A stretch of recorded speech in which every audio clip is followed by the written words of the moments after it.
নমস্কার বন্ধুরা, টিউটোরিয়াল গার্ডেনিংয়ে আপনাদের সবাইকে স্বাগত। আমি রয়েছি পলাশ।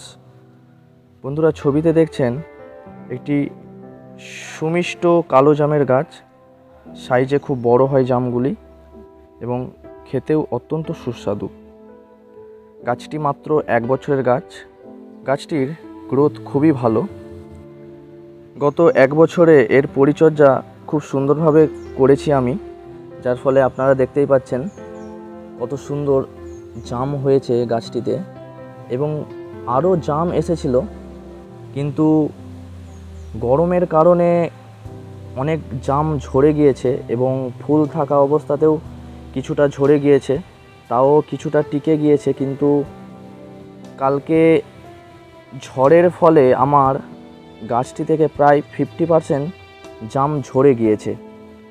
আর দুর্ভাগ্যবশত এই গাছটি একটি 12 ইঞ্চি টবের মধ্যে ছিল।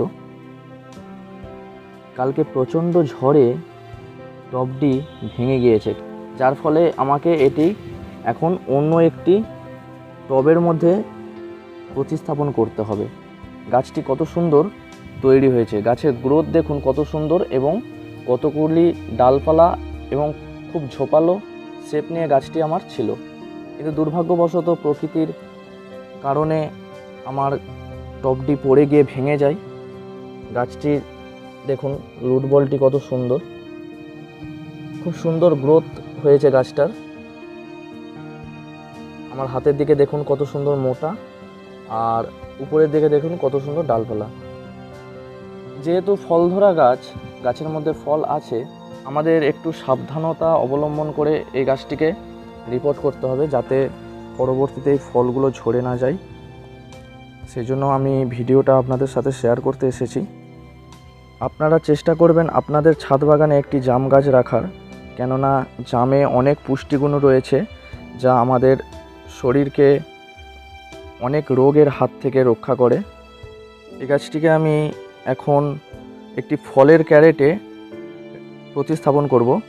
আর এখানেই দেখতে পাচ্ছেন আমার সেই ফলের ক্যারেটের পরিমাপ অনুযায়ী মাটি আগে থেকেই তৈরি করা ছিল আমার, তো আমি খালি পরিমাপ করে মাটিটা নিয়ে নিয়েছি। আর এইভাবে মাটি আমি সারা বছর ব্যবহার করি, কারণ আমার অনেক মাটি তৈরি করা থাকে বিভিন্ন গাছ প্রতিস্থাপন করার জন্য। তো এই মাটিতে কি কি উপাদান রয়েছে একটু আমি পরে আলোচনা করছি। তার আগে আমি আপনাদের এই ক্যারেটটি দেখাই। খুবই বড় একটি ক্যারেট, কেননা জাম গাছ আমাদের বৃক্ষ আকারে হয়।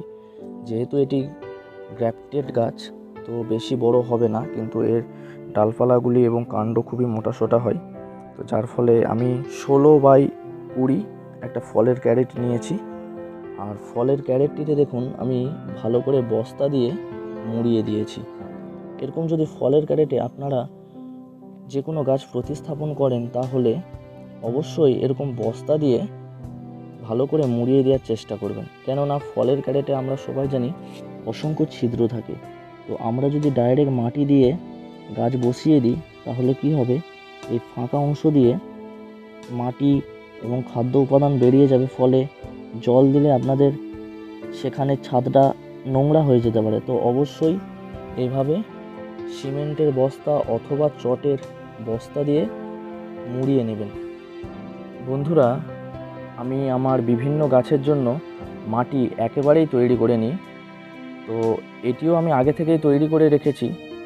তো এই মাটিটাতে রয়েছে, আমি যদি অনুপাতে হিসাব করি তাহলে রয়েছে 50% মাটি, 30% গোবর সার, 10% রয়েছে পাতা পচা সার, যেটি আমি নিজেই তৈরি করে থাকি, আর বাকি 10% রয়েছে বিভিন্ন খাদ্য উপাদান, হাড় গুঁড়ো, শিংকুচি, নিমখোল, সরিষার খোল, ফসফেট এবং চুন।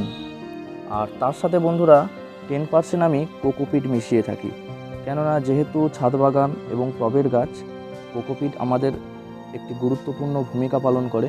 কেননা কোকোপিট আমাদের গাছের মধ্যে জল সরবরাহ করতে সুবিধা করে, কেননা জল দেওয়ার সঙ্গে সঙ্গে কোকোপিট কিছুটা জল ধরে রাখে, যার ফলে পরবর্তীতে গাছ সেই কোকোপিট থেকেই জল কিছুটা শোষণ করে নেয় এবং পরবর্তীতে সেই কোকোপিট একটা কম্পোস্ট সার হিসাবে পরিণত হয়। তো অবশ্যই টবের মাটিতে আপনারা কোকোপিট দেওয়ার চেষ্টা করবেন।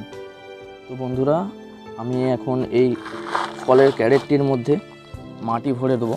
তো প্রথমে যখন মাটি ভরবো অবশ্যই ভালো করে 4 কোণে মাটিটা দিয়ে দিতে হবে, কেননা একবারে যদি অনেক পরিমাণে একসঙ্গে মাটি আমি দিয়ে দিই তাহলে এই যে আমি বস্তাটা দিয়ে ফলের ক্যারেটটি মুড়িয়ে নিয়েছি সেটি ভাঁজ হয়ে খুলে যেতে পারে। তো বন্ধুরা দেখতে পাচ্ছেন আমার এই ফলের ক্যারেটটিতে অর্ধেকটা মাটি ভরা হয়ে গিয়েছে।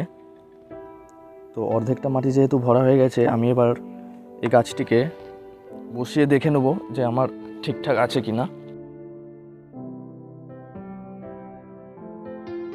মোটামুটি ঠিক আছে, কেননা আমাদের যে কোনো টবে বা যে কোনো জিনিসে যদি আমরা গাছ প্রতিস্থাপন করি তাহলে ওপর থেকে 1 থেকে 1.5 ইঞ্চি বা 2 ইঞ্চি আমাদের ফাঁকা রাখতে হবে, কেননা বিভিন্ন খাদ্য উপাদান এবং পরবর্তীতে মাটি বা আরও যে খাদ্য মিক্স সার আমরা ব্যবহার করি এবং জল দিতে আমাদের সুবিধা হবে। সেই জন্য আমরা একবারে এর সমান সমান মাটি ভরবো না কখনোই। তো আমার মোটামুটি 2 ইঞ্চির মতো ফাঁকা আছে, আর গাছটিও আমার মিডিল বরাবর বসে গিয়েছে এবং চারপাশে যে আমার ফাঁক আছে এখনও, তো আমি এইগুলিতে মাটি ভরাট করে দেবো। গাছে ফুল আসবে তখন আপনারা একবার যে কোনো ভালো মাইক্রোনিউট্রিয়েন্ট দেবেন এবং মাসে একবার করে পটাশ দেবেন, এসওপি দেবেন 0050। গাছে যখন ফুল আসে তখন আমরা যে এসওপি 0050 ব্যবহার করে থাকি, সেই 0050 ব্যবহার করলেই আপনাদের ফুল ঝরা এবং গুটি ঝরা বন্ধ হয়ে যাবে। মাসে একবার করে আপনারা মিক্স খাবার দেবেন, যে মিক্স ফার্টিলাইজার, হাড় গুঁড়ো, শিংকুচি, খোল দিয়ে আমরা যে মিক্স ফার্টিলাইজার বানিয়ে থাকি, সেই মিক্স ফার্টিলাইজার আপনারা মাসে একবার ব্যবহার করলেই আপনাদের গাছে আর কোনোরূপ খাবার দিতে হবে না। এবং নিয়মিত খোল ভেজানো জল বা লিকুইড কিচেন কম্পোস্ট আপনারা দিতে পারেন। তো বন্ধুরা মোটামুটি এই ছিল আজকের ভিডিওটি ভালো লাগলে অবশ্যই লাইক শেয়ার করবেন আর চ্যানেলটি সাবস্ক্রাইব করে চ্যানেলটি এগিয়ে যেতে সাহায্য করবেন। তো বন্ধুরা ভিডিও শেষে আমি যেটি বলে থাকি, আপনারা প্রত্যেকেই গাছ লাগান, গাছের প্রতি যত্ন নিন, গাছকে ভালোবাসুন, আর গাছ লাগানোর সাথে সাথে আপনাদের জীবনের সুন্দর মুহূর্তগুলি উপভোগ করুন। আপনারা প্রত্যেকেই ভালো থাকুন, সুস্থ থাকুন। দেখা হবে আবার একটি নতুন কোনো ভিডিওতে। আজকের মতো বিদায় নিচ্ছি, ধন্যবাদ।